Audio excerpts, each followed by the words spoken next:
Yan po. Na, ganyan.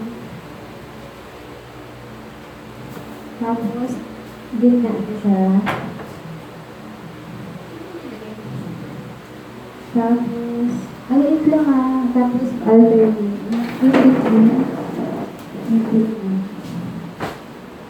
Yung wala siyang specific na pattern. Titignan nyo lang yung order. Basta laging in between. Di ba nakita niyo yung dalawa siya?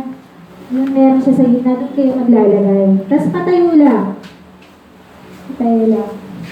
Tapos pag masyadong mataas dun sa sa dati niya.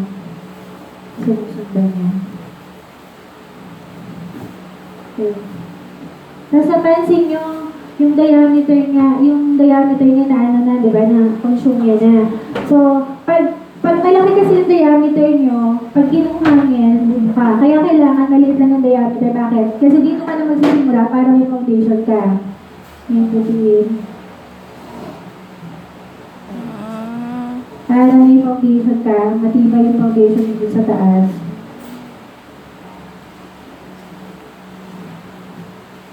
Nasa ito. Para pag kinuha mo siya, hindi siya ganun pa.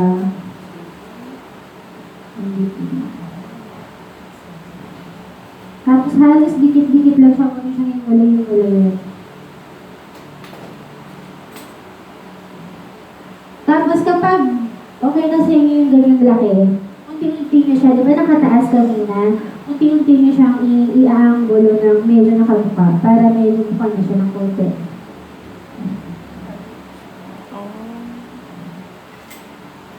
Kaya mahirap siya sa weight kasi hindi mo siyang mangyaraman.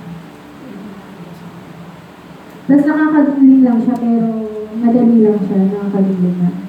Tapos kung gusto niyo pang dagdagan, dagdagan mo pa. Gusto niyo malaki, medyo nakabuka, dagdagan mo pa. Okay? So, try niyo habang hindi pa tumayo yung weight niyo.